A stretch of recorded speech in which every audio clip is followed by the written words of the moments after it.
Welcome back to our YouTube channel, ladies and gentlemen. There is palpable tension in the country as far as the Finance Bill 2024 is concerned. You all know that the National Assembly Finance Committee that is chaired by the Molo MP Kuria Kimani completed getting suggestions from Kenyans in what they called public participation. Whether that was mere formality, I don't know, but they completed getting suggestions and retreated to Naivasha to write that report. As they do that, there is a lot of anxiety because Kenyans feel that the members of parliament are going to vote to please the executive rather than listening to the electorates that gave them the mandate to exercise authority on their behalf. As we speak, Kenyans have decided to take matters on their hands. They have looked for numbers of members of parliament and they are calling them. They are sending SMSs warning them that you must vote taking account of what I want as an electorate. Now, the members of the government also understand that there is tension because this is now being discussed very publicly. And Ndindi Nyoro decided to give an assurance to Kenyans who are concerned that they are going to take into account and taking cognizance of the feelings and the thoughts and concerns of Kenyans, especially when it comes to the proposed levy on bread, proposed levy on the motor vehicle taxes, and even levy that is supposed to be increased on electronic money transfer like the M-Pesa. And he assured Kenyans that they are going to ensure that they take into account what Kenyans wanted. Finance Committee inaongozwa na Mheshimiwa Kimani Kuria. Yetu ni rahisi tu nikagawanya tu pesa kwenye inaenda. Lakini ukweli wa mambo ni hii. Hakuna ripoti iko bunge ya kamati ya finance. So ukiambiwa na mtu piga kura hivi ama hivi, kwa sahihi hakuna kitu ya kupigia. Wakenya ndio wadosi wetu. Wakenya wamekuwa wakiongea. Sisi kama viongozi tumekuwa tukisikiza. I want to assure all Kenyans. Ile maoni yote wamepeana kwa mambo ya finance. Kwa mambo ya kodi ya mkate, kwa maneno ya kodi ya gari, kwa maneno ya ile kodi ingine ama ile ingine. Ile mambo yote wa Kenya wanamesema kama viongozi sisi tunaheshimu hiyo yote. Na najua mkiona ripoti ya kamati ya finance mtakubali kama viongozi sisi tunaheshimu maoni ya Wakenya. Wakenya wakisema mchukue hii kodi wachaneni na hii, we are very much willing to listen. All that we are asking, Kenya ni yetu. Tusemezane. Kiongozi aeleze tunaweka hii ndio tufanye hii. Na wewe kama Mkenya ukituambia kama kiongozi, msifanye hii, anzieni hii. You can rest assured, sauti ya Wakenya iko na nguvu kuliko sauti ya sisi viongozi. But Kenyans do not trust the side of the government. Despite the assurances that have been given by the government side, Kenyans have staged a demonstration. They are saying that there are planned demonstrations together with activists and all the concerned parties, that they will be demonstrating around parliament. There will be massive demonstrations just to ensure that they voice their concerns to the leaders who will be debating this finance bill, because it is supposed to be tabled on Tuesday, tomorrow. But the opposition, having learned from what happened in the last finance bill, the finance bill 2023, have decided that once bitten twice shy. Bishop, umesema hapa hii hewa tunavuta ni bure, lakini vile hawa watu ya tangatanga wanaendelea, hii hewa haitakuwa bure kila siku. Iko hapa siku mbele tutakuja kuwekewa ushuru ya kupumua. Na kwa sababu bado ni bure, wacha nitumie hewa yangu yeo ya bure kabla Zakayo anifikie. Wameandikwa kutoka hata na serikali ya Moi, hakuwa anatuletea hii ushuru mnatuletea. Mimi nikisoma hii budget ochanda, najua hujasoma, ndio maana unasema hivi vitu. Naangalia hii budget. Rafiki zako wa State House wamejiongezea bilioni 1.2 ya chai na mandazi State House. Nataka niseme kama katibu mkuu wa chama, jana nimeketi nikaandikia wabunge wetu wote 86, nimesign na hii mkono mimi mwenyewe 86 letters. Huyu mkwasi wangu mbunge wenu hapa wa Nyakach Aduma amepata hiyo barua. Kama chama tumesema kuanzia Tuesday hakuna safari za nje. Mnakaa kwa bunge mpaka huo mswada muhakikishe kwanza mmeangusha huo mswada, kwa sababu unakandamiza wananchi wetu. Now, in the wake of all this division, because battle lines have been drawn, Kenyans are warning members of parliament that this time around we might decide to invoke the recall clause of Article 97 and 98 that allows members of the public to recall their leaders if at all they are dissatisfied with the services.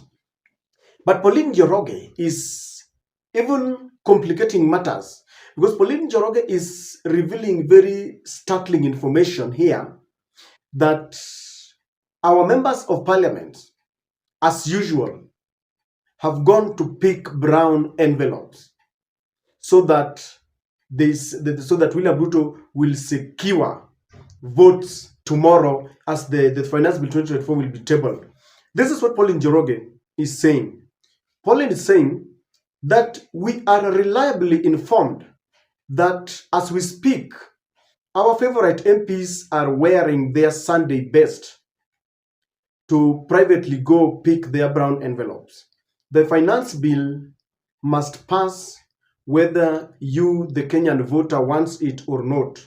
You are not the boss. The president is your MP's boss and his wish is a command. Alafu wewe huna kakitu kakupatia mjumbe. President anawachotea poa. #reject Finance Bill 2024. So that is what Pauline Njoroge is saying. And Pauline is saying that the source of this information is very reliable. And I cannot doubt Pauline Njoroge, because this is not the first time we hear members of parliament taking bribes when it comes to making serious decisions that matter on our lives. When there was that proposed vote of no confidence bill against the CS Agriculture, Litika Minturi, when it was obvious that that docket was being ruined with the fake fertilizer getting into the supply chain and a lot of arrogance as he was dealing with this matter. In fact, even the cabinet itself was divided. When the matter went to the floor of parliament and a committee was selected to look into this matter, we were informed by none other than Ruto's main ally, City Lawyer Ahmed Nasir, that the committee members were given money. They were compromised to save the face of Mythical Inturi. And the report came that Mythical Inturi was as clean as an angel.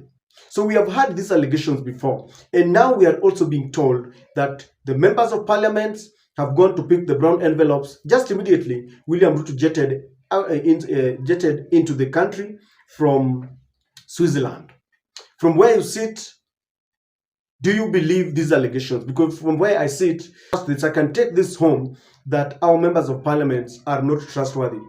Someone was joking around that our members of parliament are so cheap that even 5,000 is enough to make them change their minds, at the expense of the feelings, of the thoughts, of sentiments of Kenyans. Because whenever there is a public participation, it is meant to allow Kenyans to give their views. And when experts went, because it was not just ordinary Kenyans, it was ordinary Kenyans plus experts in finance, experts in budgeting, experts in every sector, went and gave their views and they won. And I remember multinational companies like Safaricom warned the government against these taxes. I remember Copia warned the government that they will close down. I remember Uber and Bolt warned the government. But we are now being informed that despite all these warnings, The MPs are determined to fill their pockets and they don't care about the future. If you look at the Finance Bill 2023, very many companies warned and investors flew the country. They went to Tanzania. And I remember Madam Samia Suluhu was mocking us that there's an influx of investors in Tanzania. It seems we didn't learn, because in the Finance Bill 2023, there are proposals to increase the levy, VAT on petroleum products. And when you do that, you affect all the other aspects of business, the cost of production and all this. Then there was the housing levy that employers are supposed to add certain percentage of money for the employers, and they had to reduce. And I remember someone like Buzeki talked about it, that this was untenable. And very many businesses have closed. If you go to Mount Kenya, they have been lamenting on Facebook, on Twitter, saying that things are bad. So our members of parliament seems to be, gearing up to repeat the same mistakes because they don't care. As long as they are satisfied, it doesn't matter. And I remember the deputy president just the other day was telling us that wacheni kukula alafu mnatapikia wananchi. Of course, that was supposed to be political, but it carries some weight. And this is the time that we need to scrutinize our parliamentarians, because we only vote once, and for a whole 5 years, we have to keep up with our members of parliament. And the decisions that they make affect us directly. We give them the mandate to go and make laws on our behalf. But when they go there, they listen to the executive. And this is exactly what is about to happen. I want to give the government the benefit of doubt, because Ndindi Nyoro has assured us that they have looked into our concerns, the levy on bread, the levy on motor vehicle, and someone was saying that they could go back to the road maintenance as an alternative. But then you never know with this government. We saw it happen in 2023, the finance bill. So ladies and gentlemen, it is high time we scrutinize our parliamentarians. This is a lesson. When we go to the ballot to elect our leaders, let us desist from taking bribes. Because when a leader gives you some bribes, he knows very well that he's done with you. He will be accumulating wealth and waiting for you in the next 5 years. Then will be bribing you. This is what Ruto understands best. We can make noise, but as long as we agree to take bribes, that is it. And the members of parliament know that even if we make noise, they understand that in the last election, we were given kitu kidogo. And if we establish a kitu kidogo country, we will not, for example, you don't have the moral right to question your member of parliament if you knew very well that the person you were supposed to elect did not go through because he didn't have money. Maybe he had ideas, he listened to you, he had a plan for your constituency or your ward, but you rejected him or her because he didn't have money. Now you elected someone on the basis of their pocket, and they know that you are cheap, because he knows that even if you make noise, even if they pass these laws that are very, very injurious to you, he is waiting for you in 2027. And we should do it the opposite way. We should now tell the members of parliament that we are waiting for them in 2027. And if that is long enough, then we can invoke the articles that allow us to recall them. And we wait and see whether Pauline Njoroge is right or it is the government that is right. But I want to pray that they listened to Kenyans and actualize our demands. Because as always, our demands, in public participation has always been a mere formality, because the people who has forced William Ruto to do this are the IMF and World Bank, and William Ruto is listening to them, because it is not your vote that gave William Ruto his victory. And you know what I mean, because your guess is as good as mine.